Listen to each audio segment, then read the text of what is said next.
Well, Al-Qaeda in Iraq was effectively beaten 3 or 4 years ago. And what's happened is that this ISIS group, which is an extremist jihadist group, has been able to group itself in Syria, arm itself, finance itself, grow in numbers, and now it's come over the border from Syria into Iraq, and with the chaos and the carnage we see. And, you know, this is the problem, I'm afraid, that as a result of what has happened in these last few years, we've had a situation where Syria is in a state of disintegration, and now that has come back over the border into Iraq. Now, of course, there are many reasons within Iraq itself why this has happened as well, not least the sectarian nature of the government there, the inability to build their own armed forces capability in the right way. But I'm afraid we've now got this problem right across the Middle East. It's a fundamental problem, and we'll have to deal with it. I mean, but you went back 3 or 4 years. I was trying to go back 11 years to just before the war started, just before the invasion. And that feeling, that belief within some senior members from the Bush administration, and indeed not particularly held in Britain, that Saddam Hussein was in alliance with Al-Qaeda. That was not the case, not in any significant form, but that is now a tragic reality. Yeah, but we've got to see what's actually happened in this last period of time. And you can go back and debate what happened 11 years ago, but the reason why we have this problem right now is twofold. First of all, there's what has happened in Syria, as I say, where this ISIS group has grown up. They actually planned this assault into Iraq from Syria. But the other point which is really important to realize is this, because some people will say, well, if we hadn't removed Saddam in 2003, we wouldn't have the problem today in Iraq. And the reason I think that is profoundly mistaken is this. Since 2011, there have been these Arab revolutions sweeping across the whole of the region. Tunisia, Libya, Yemen, Egypt, Bahrain, Syria, next door to Iraq, in Syria. And we can see what would have happened if we'd left Saddam there in 2003. In Syria, we have left Bashar Assad in Syria. The result is that there have now, in the last 3 years in Syria, been virtually as many people killed as in the whole of Iraq. You now have 9 million people displaced from Syria. You have chaos and instability being now pushed across the region. A country like Jordan, for example, today has got almost a quarter of its population now Syrian refugees. So my point is, you can carry on debating about whether it was right or wrong what we did in 2003, but whatever had been done, you were always going to have a problem of deep instability in the region and in Iraq. So let's be clear. Therefore, the question is now, what do we do about it? So let's be clear, Mr. Blair. You feel no personal responsibility whatsoever for the current sorry state of Iraq? Look, of course, I've got personal responsibility for the decisions that were taken in 2003. That's not my point. My point is that whatever had been done in 2003, you were always going to have a situation where Iraq was in a very difficult position, because the whole of the region is in a difficult position today. And as I say, if we'd taken the opposite decision in 2003, Iraq would be in precisely the situation that Syria is in today. Well, that's not the case. It's not a question. Well, I mean, but that's not the case, is it, whatever was done in 2003? Leave aside the invasion. What happened immediately after that, when Paul Bremer, the US representative, was put in to effectively run Iraq, and then he disbanded the Ba'athist Party. He said, if you're a Ba'ath Party member, you can't be a member of the civil service, you can't be a teacher, and disbanded the Iraqi army. Surely that was a mistake. Iraq might have become a more stable society, whatever happened in the Arab Spring. Right, just go back to 2003 and look at the debate there was at the time. Because people now say, well, it was very obvious you shouldn't have disbanded the army and so on. There was a fierce debate at the time precisely because the army at the time was in the control of the Sunni minority in Iraq. The majority of the country is Shia, and we're saying, both to the Americans and the British at the time, you cannot leave this army in place, you cannot leave the Ba'ath Party in its position of power. So, again, you can go back 11 years and debate what happened then, but I simply put this point to you, Dermot. Given what has happened in all the countries I've just mentioned across the region, is it seriously incredibly being said that the Arab revolutions would not have come to Iraq? They would have. And so the idea, if you'd left Saddam there, you would now have a peaceful situation in Iraq.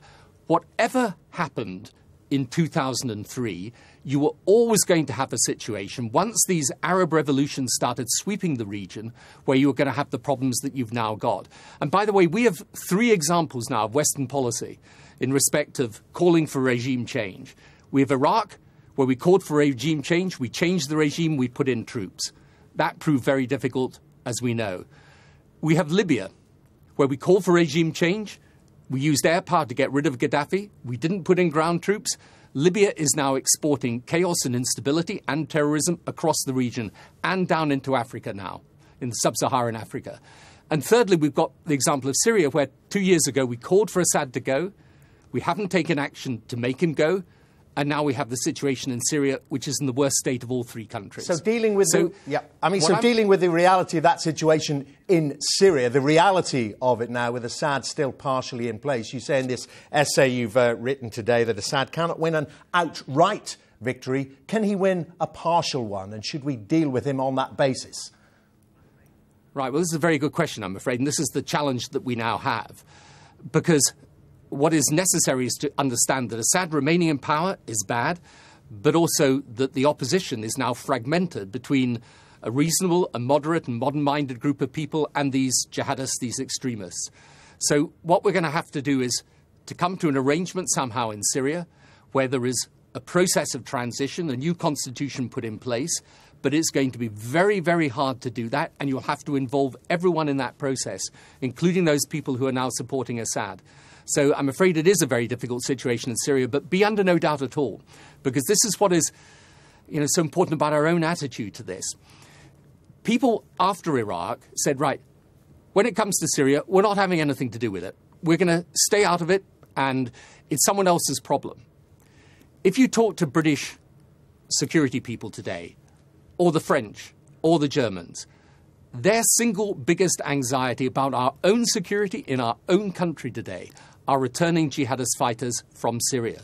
So my point is, I understand entirely why people want to say, stay out of it, it's someone else's fight, it's got nothing to do with us. But unfortunately, the people we're dealing with, they are going to pull us into this whether we like it or not. Now, that does not mean, and let me make this clear, I'm not suggesting we put ground troops in and we do a full-scale invasion as we did in Iraq or Afghanistan. But I am saying we are going to have to take an active role in trying to shape events in Syria and Iraq and indeed across the region. Well, and as you said there, just clarify for us, part of that is coming to an accommodation with people who are supporting Assad. Do you draw the line at Assad himself staying? You've got, well, I don't think there's any way Assad staying, certainly in the medium and long term, is going to be acceptable. But I'm afraid this is the blunt and brutal reality. If you want an agreement in Syria today, you're going to have to factor in the idea that for the majority of people in Syria today, they simply want the violence to end and they want some attempt to rebuild their country. You're not going to be able to do that unless there is a fully inclusive government. And so was it wrong, in terms of Assad again, was it wrong of the British Parliament, in effect, last year to veto any military action against President Assad, and in particular his use of chemical weapons? Did we make the wrong call in this country? Well, in my judgment, as I said at the time, yes, because, look, for 2 to 3 years now, I've been saying to people, I understand why we don't... Look, I'm not saying anything I didn't say at the time. I mean, obviously, if I'd been in the House of Commons at the time, I would have been supporting the freedom for us to take action if we needed to. And, let's be clear about what's happened in Syria. As I say, you've had literally, I think I've now virtually as many people killed in Syria as in the whole of the Iraq conflict since 2003.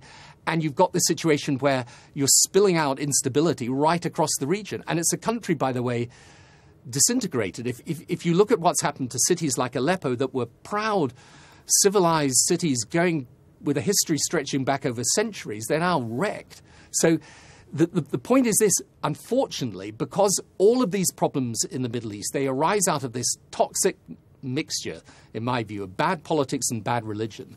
And what's happened is that these groups, these extremist groups, are able to operate, destabilize countries, and the majority of people, and by the way, this is the good news about the Middle East, the majority of people actually want to live in peace, but they're not being allowed to by these extremist groups.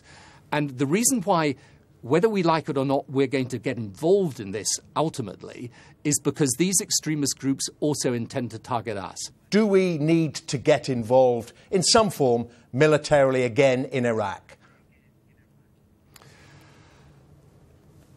When you say involved, you certainly don't need to put in ground troops. No one's calling for that. No one's wanting that. I think the American government and the American president are now considering all their options. And we should obviously give what support we can in those circumstances. So I won't specify exactly how, but yes, it is in our interests, for this jihadist extremist group to be stopped in its tracks. In exactly the same way that, in my view, it's in our interests, our British national interests, to make sure that the situation in Syria is stabilised and resolved. And as I say, I understand entirely why people say it's got nothing to do with us. We don't want to hear about it. But unfortunately, the people that we're fighting out there, or the people that are the extremists who are causing this instability and this chaos, they are not simply fighting Iraqis or fighting Syrians. They're also prepared to fight us, and they will if they're not stopped. And does what's happening in Iraq throw doubt, in your view, on what's happening in terms of the military withdrawal from Afghanistan? Well, I think, as I said constantly in respect of Afghanistan, it's got to be on the basis of the job being done.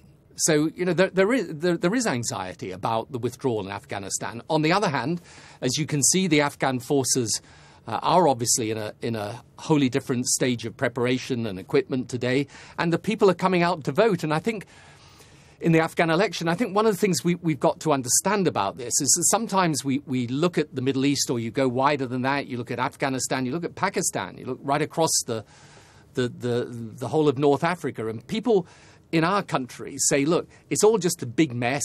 These people don't want our help anyway. It isn't really true. What's actually happening is that in these majority Muslim countries, the majority of people within those countries, in fact, they want what we want. They want the rule of law, they want stability, they want some chance of prosperity, they want opportunity and hope for their young people. But because of the history of this mixture of religion and politics, there are, unfortunately, well-armed, well-financed groups who are prepared to cause instability and chaos.